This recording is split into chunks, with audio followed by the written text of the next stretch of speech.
গরুর মাংস দিয়ে এমন মজার চাল কুমড়া রান্না কখনো কি খেয়েছেন? আজ দেখুন একদম গ্রাম্য স্টাইলে এই রান্নার এত বেশি স্বাদ কেন জানেন? শেষ পর্যন্ত না দেখলে মিস করবেন। চাল কুমড়া আর গরুর মাংস একসাথে এত টেস্টি হতে পারে ভাবতেই পারবেন না। টেস্টিফুল খাবার পাওয়ার জন্য অবশ্যই প্রসেসিং প্রক্রিয়া টেস্টিফুল হতে হবে।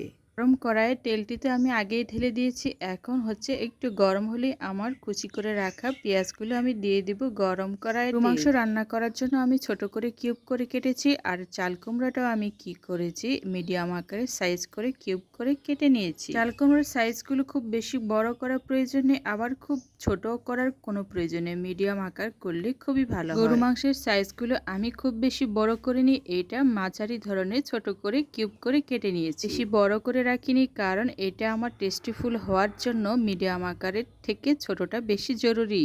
মাংসের পরিমাণটা আপনি কম বা বেশি নিতে পারেন। আমি নিয়েছি আজকে মিডিয়াম ভাবে চাল কুমড়া আর মাংস সমান আকারে নিয়ে নিয়েছি। এতে করে আমি আমার প্রয়োজনীয় মশলাগুলো সাজিয়ে নিয়েছি মাপ মতো করে। মরিচের গুঁড়ো, হলুদের গুঁড়ো, ধনিয়া গুঁড়ো, তারপর লবণ নিয়েছিলাম, আর জিরা বাটা, গরম মশলা বাটা, গরম মশলার গুঁড়ো সবকিছু আমি একটি বাটিতে সাজিয়ে নিয়েছি। গরম কড়াইয়ে ভাজতে থাকা পেঁয়াজের কালারটাও কিন্তু খুব সুন্দর দেখাচ্ছে, আর দেখতে কি সুন্দর লাগছে। সাথে আমি রেডি করেছিলাম যে বাটিতে মশলাগুলো, সেই মশলাগুলো এখন আমি এই পেঁয়াজের যেখানে আমি ভেজে রেখেছি ঠিক এইখানটাই দিয়ে দিব। যেহেতু মাংস রান্না করব, সেক্ষেত্রে আমি আমার পেঁয়াজগুলো আমার প্রয়োজন মতো করে বাদামি কালার করে ভেজেছি। রান্না করার সময় ঠিক এইভাবে কালারটা করলে না মাংস রান্নার কালারটা আরো সুন্দর হয়। রান্নার ক্ষেত্রে ঠিক এইভাবে কষিয়ে নেওয়া মশলাগুলো খুবই প্রয়োজন, কারণ এইটা কিন্তু তরকারি অনেক টেস্ট হয়ে যায়। সুস্বাদু খাবার খেতে চাইলে অবশ্যই প্রয়োজন সুস্বাদু পরিবেশনা আর পরিবেশন প্রক্রিয়া।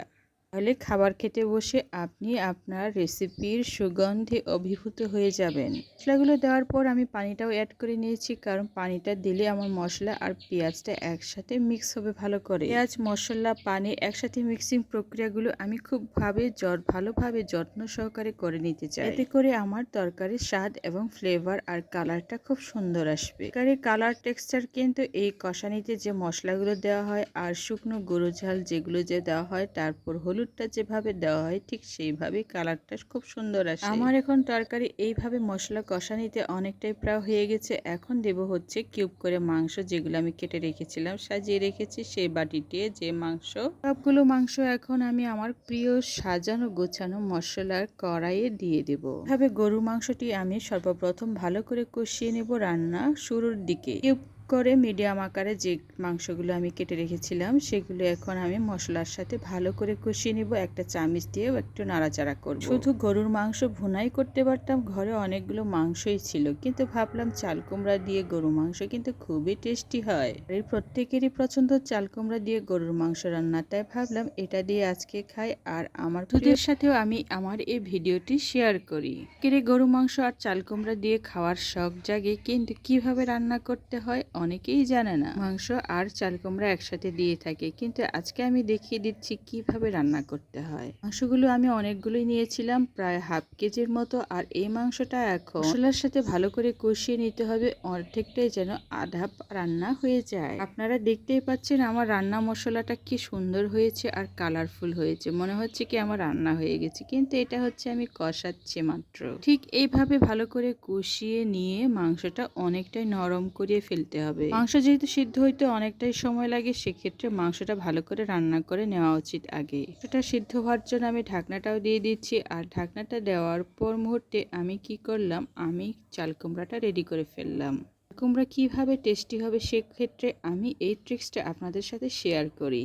রান্নায় ব্যবহার করার জন্য যে চাল কুমড়া আপনি কিউব করে কাটবেন সেটা অবশ্যই ভালো করে আগে ধুয়ে নিতে হবে, আর কাটার পরে কোনো ধোয়াধুয়ি চলবে না। এতে করে চাল কুমড়া যে নিজস্ব একটা রস থাকে সেই রসটা মাংসের সাথে গিয়ে মিক্স হবে, আর খেতে হবে দারুণ, খুবই টেস্টিফুল। আর এই টেস্টিফুল খাবারই আমি আপনাদের সাথে শেয়ার করতে চলেছি। এমন মজাদার খাবার পাওয়ার জন্য অবশ্যই আমার চ্যানেলটি সাবস্ক্রাইব দিয়ে রাখতে পারেন। চ্যানেলটি সাবস্ক্রাইব করা থাকলে আমার ভিডিও যে কোনো ভিডিও আপনার টাইমলাইনে নোটিফিকেশন চলে যাবে। নোটিফিকেশন পেলে আপনি এমনিই বুঝতে পারবেন আমার ভিডিও কোনগুলো, আর আপনার প্রয়োজন মতো করে আপনি দেখতে পারবেন। এটা হচ্ছে সাবস্ক্রাইব করার একটা উপকারিতা।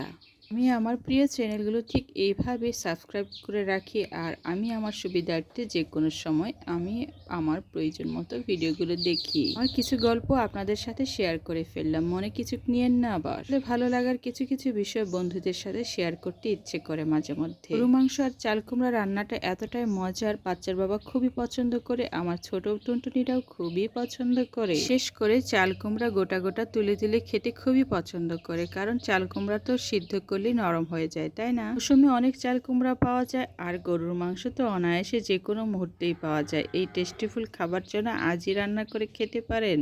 এটা দিয়ে দেওয়ার ফলে এখন আমার মাংসটা অনেকটাই নরম হবে আর মশলার সাথে মাখামাখি করবে। মশলার সাথে ঠিক এইভাবে ভালো করে গরুর মাংস কষিয়ে নিতে হয় অনেক সুন্দর করে।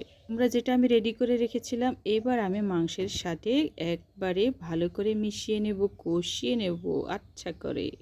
রঙের চাল কুমড়োগুলো কেমন হলুদ হয়ে গেছে, দেখতে কি সুন্দর লাগছে। অলরেডি আমার মাংস কিন্তু অনেকটাই নরম হয়ে গিয়েছে, আর চাল কুমড়ার সাথে এখন অনেকটাই নরম হবে মোমের মতো করে। এতে করে গরু মাংসটা খেতে যেমন টেস্টি হবে, ঠিক তার সাথে টেস্টিফুল হবে চাল কুমড়াটাও। একটু পানি ঢেলে দিয়েছি।